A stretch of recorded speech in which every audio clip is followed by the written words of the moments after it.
Olá, tudo bem por aí? Olha, vamos ser sinceros. Fazer perguntas em inglês às vezes parece um verdadeiro quebra-cabeça, não é mesmo? Principalmente quando aparecem aquelas palavrinhas o do e o does, que parecem que surgem do nada só para confundir a nossa cabeça. Se a gente tenta traduzir ao pé da letra, aí que o negócio não faz sentido nenhum. Se isso soa familiar, se essa é uma dúvida que sempre te acompanhou, pode ficar tranquilo que hoje a gente vai resolver isso de uma vez por todas. Vamos desvendar o segredo por trás delas e garanto, é um sistema muito mais simples e lógico do que parece. Então vamos juntos desconstruir esse mistério e descobrir a verdadeira fórmula para destravar comunicação. Para começar essa nossa investigação, vamos pegar uma frase que, olha, muita gente conhece, até mesmo quem não fala inglês. Do you like scary movies? É aquela pergunta clássica que dá até um arrepio feita pelo telefone no filme de terror Pânico, ou Scream. É uma frase que virou um ícone da cultura pop e ela é simplesmente perfeita para a gente começar. A gente escuta, entende a ideia geral, mas aquela primeira palavra, do, fica ali meio que sobrando, né? O que ela está fazendo ali? E aqui, gente, a gente chega no coração da confusão para quem está aprendendo inglês. O raciocínio é lógico. Se you é você, like é gosta e scary movies é filmes de terror, a pergunta não deveria ser só you like scary movies, mas com um tom de pergunta? Igual a gente faz em português? Da onde, afinal, veio esse tal de do? Quando a gente tenta forçar uma tradução literal, a frase vira uma bagunça sem sentido. É exatamente essa questão que a gente vai responder e a resposta, olha, revela uma diferença fundamental na própria estrutura do inglês. Então vamos lá. É aqui que a nossa investigação começa a clarear. O grande segredo, o pulo do gato para entender o do e o does, é mudar a pergunta que a gente faz sobre eles. Em vez de se perguntar o que isso significa, a pergunta certa é o que isso faz. O nosso foco tem que ser na função, no trabalho que essa palavra tem dentro da frase. Essa simples mudança de perspectiva é a chave que abre a porta para resolver todo esse mistério. E aqui está a ideia mais importante de todas, a que precisa ficar bem clara. A primeira coisa a se fixar é, quando a gente está fazendo perguntas no presente, o do não tem tradução. Ele não quer dizer fazer aqui. Pensa nele como uma ferramenta.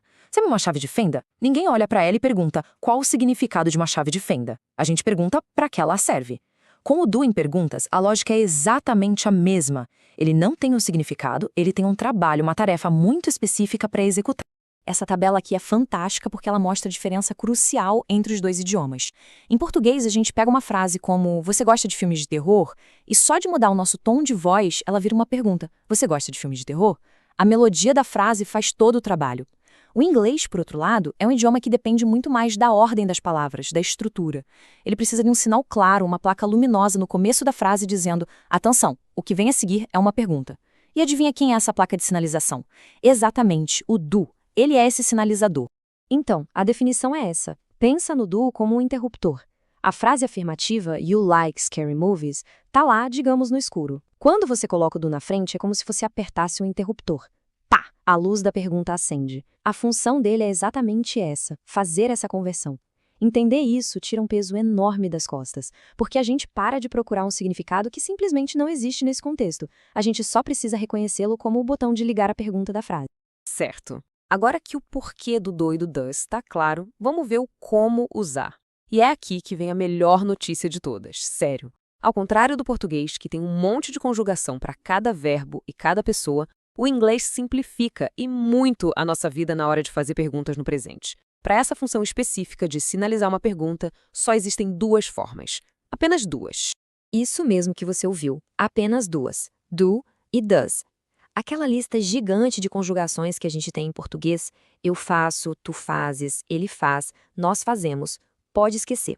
Para construir a grande maioria das perguntas do dia a dia em inglês, a gente só precisa dominar o uso dessas duas palavrinhas. Isso torna o processo muito mais direto, muito menos assustador, é um sistema bem elegante e eficiente que, uma vez que a gente entende, destrava a comunicação de um jeito incrível. E aqui está a regra de ouro, bem clara para não ter erro. A escolha entre um e outro depende só de uma coisa, o sujeito da frase. É bem simples. Se a pergunta for sobre I, eu, you, você, we, nós, ou they, eles ou elas, a gente usa do. Agora, se a pergunta for sobre a famosa terceira pessoa do singular, ou seja, he, ele, she, ela, ou it usado para coisas e animais, aí a gente usa o does. A regra é essa, clara e sem exceção. E tem uma lógica. O does é basicamente o do, que pegou para si aquele S da terceira pessoa que a gente já vê em frases afirmativas, como he works ou she likes. A lógica se mantém. Bom, chegamos no grande momento. Com base em tudo isso que a gente viu, dá para montar uma receita, um passo a passo que funciona sempre. É o que a gente está chamando de fórmula mágica, porque ela permite construir perguntas em inglês com total confiança e precisão. É uma estrutura que, depois que a gente memoriza, vira automática. Aí a nossa atenção pode ir para o que realmente importa, que é a conversa em si. A fórmula é essa aqui e a gente pode quebrar ela em 4 passos bem simples. Primeiro passo, comece sempre com do ou does. A escolha vai depender do sujeito, como a gente acabou de ver. Passo 2, logo depois vem a pessoa, o sujeito da pergunta. Passo 3, adicione o verbo principal, a ação. E aqui tem um detalhe de ouro. O verbo vem sempre na sua forma base, purinho, sem S, sem nada. E por último, o passo 4, o resto da frase. A estrutura é sempre essa, do/does, mais a pessoa, mais o verbo, mais o resto. É um modelo para a gente aplicar sempre. Teoria é super importante, mas é na prática que o conhecimento se firma de verdade. Então vamos pegar essa nossa fórmula e aplicar em alguns exemplos. Observar a estrutura funcionando com pessoas e verbos diferentes é o melhor jeito de internalizar o conceito. A ideia é que o uso fique tão natural que a gente nem precise mais pensar na fórmula. Vamos ver como ela se encaixa perfeitamente. Vamos voltar para o nosso primeiro exemplo? Lá do filme Pânico. A frase afirmativa seria You like scary movies. Para transformar em pergunta, a gente segue a fórmula passo a passo. Passo 1. O sujeito é you. Então, pela nossa regra, usamos o do. Colocamos ele lá no início. Passo 2. O sujeito, you. Passo 3. O verbo na sua forma base, like. Passo 4. O complemento, scary movies. Juntando tudo que a gente tem, do you like scary movies? A fórmula funcionou como um relógio. Vamos ver mais um exemplo. A afirmação seria They work here, ou seja, eles trabalham aqui. Para a gente perguntar se eles trabalham aqui, primeiro a gente olha para o sujeito, they. A regra diz que para they usamos do. Então, vamos aplicar a fórmula. Começamos com do, depois o sujeito they, depois o verbo na sua forma base, work, e o complemento here. A pergunta certinha fica, do they work here?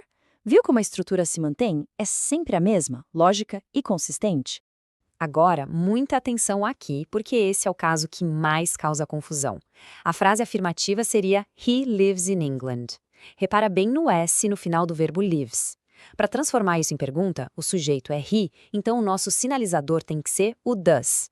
E aqui está o detalhe mais importante de todos. O S do verbo lives não fica mais lá. Ele se muda para auxiliar. O do absorve esse S e vira does. Por causa disso, o verbo principal, live, volta para sua forma original, limpinho, sem o S. A pergunta correta é, does he live in England? Um erro muito comum é dizer does he lives, mas isso seria redundante. É como colocar o S 2 vezes. O does já fez esse trabalho. E só para cravar esse conhecimento na mente, vamos ver um último exemplo. A afirmação seria she likes pop music, com S no likes. Para perguntar, a gente identifica o sujeito que é she. Portanto, o auxiliar é does. Aquele S do verbo likes é transferido para auxiliar e o verbo principal volta a ser like na sua forma base. Montando a frase com a nossa fórmula, does, seguido por she, o verbo base like e o complemento pop music. Resultado, does she like pop music? Mais uma vez, a fórmula se provou infalível. Com essa estrutura na cabeça, fazer perguntas vira um processo lógico e muito mais seguro. Então é isso. O mistério está resolvido. Do e does não são palavras estranhas e sem sentido, mas sim as chaves que abrem a porta da comunicação em inglês. São as ferramentas que dão estrutura ao diálogo. Com essa fórmula em mãos, o poder de perguntar, de interagir, de descobrir coisas se torna muito mais acessível. Agora, a questão que fica não é mais como fazer perguntas, mas sim o que se quer saber. A prática constante vai levar à fluência.